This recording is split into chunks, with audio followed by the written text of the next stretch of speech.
Assalamualaikum dan salam sejahtera bersama saya Siti Nurdiati Zaidi dalam Dunia 11 Pagi. Prospek ekonomi global ketika ini adalah lebih baik berbanding Jun lepas. Demikian menurut jurucakap tabung keuangan antarabangsa IMF Gary Rice. Kenyataan itu sekaligus memberi petanda bahawa ramalan IMF akan dinaikkan bulan depan. Data diperoleh baru-baru ini menunjukkan prospek yang mungkin kurang menakutkan berbanding prospek ekonomi dunia yang dikemas kini pada Jun lalu. Jun lalu IMF mengunjurkan keluaran dalam negara kasar KDNK dunia akan jatuh sebanyak 4.9%. IMF dijadualkan mengemas kini prospek global pada 13 Oktober. Hamas dan Fatah mencapai kata sepakat untuk mengadakan pilihan raya yang pertama sejak 2006.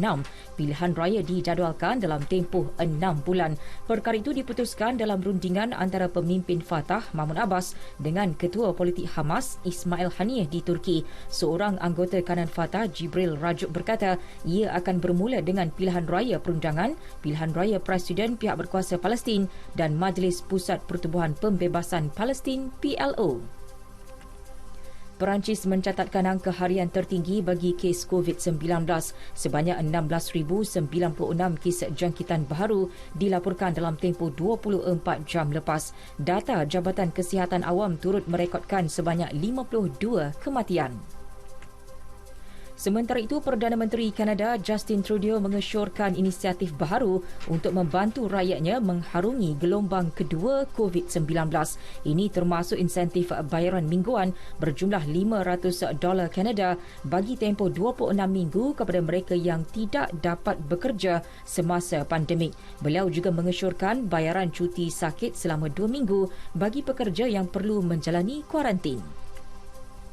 China menggesa Amerika Syarikat supaya berhenti mempersalah negara itu dalam isu penularan pandemik COVID-19. Duta China ke PBB Zhang Jun mengecam Washington dan menegaskan bahawa Amerika Syarikat sudah menimbulkan banyak masalah kepada dunia. Tegas beliau, Amerika sepatutnya memainkan peranan seperti kuasa besar sebenar.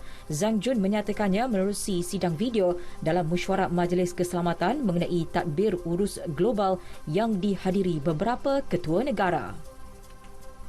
Rusia berhasrat menjalin hubungan perdagangan dengan Iran sebaik sekatan senjata PBB terhadap Tehran berakhir bulan depan. Sekatan itu dijadualkan tamat 18 Oktober selepas Amerika Syarikat gagal mendapat sokongan untuk memperbaharu resolusi berkaitan. Menteri Luar Rusia Sergei Lavrov menegaskan pihaknya tidak akan tunduk kepada ancaman Washington untuk mengenakan sekatan dan mengasingkan Iran. Beliau berharap negara-negara lain yang bekerjasama dengan Iran akan mengikut langkah Rusia. Hampir 830,000 rakyat Sudan terjejas akibat banjir buruk yang berlarutan selama berbulan-bulan. Menurut pejabat PBB bagi penyelarasan hal ehwal kemanusiaan, hampir 166,000 kediaman rosak atau musnah dalam bencana alam itu sejak pertengahan Julai lepas. Hampir separuh daripada mereka yang terjejas merupakan penduduk 5 negeri iaitu North Darfur, Khartoum, Blue Nile, West Darfur dan Sennar. 124 kematian dicatatkan.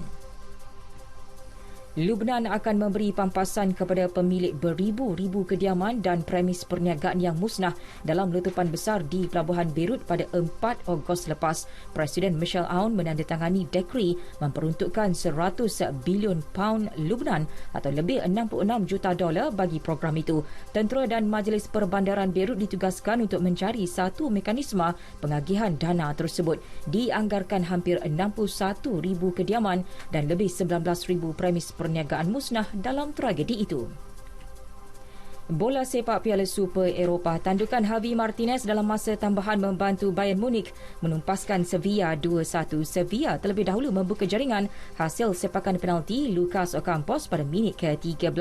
Bayern menyamakan kedudukan menerusi gol jaringan Leon Goretzka pada minit ke-34. Ini merupakan gelaran keempat dijulang oleh klub Jerman itu tahun ini. Piala Super UEFA diadakan antara Bayern selaku pemenang Liga Juara Eropah dengan Sevilla selaku juara Liga Eropah. Beralih ke Piala Liga Inggeris, penyandang juara Manchester City menumpaskan Bournemouth 2-1 untuk mara ke pusingan keempat.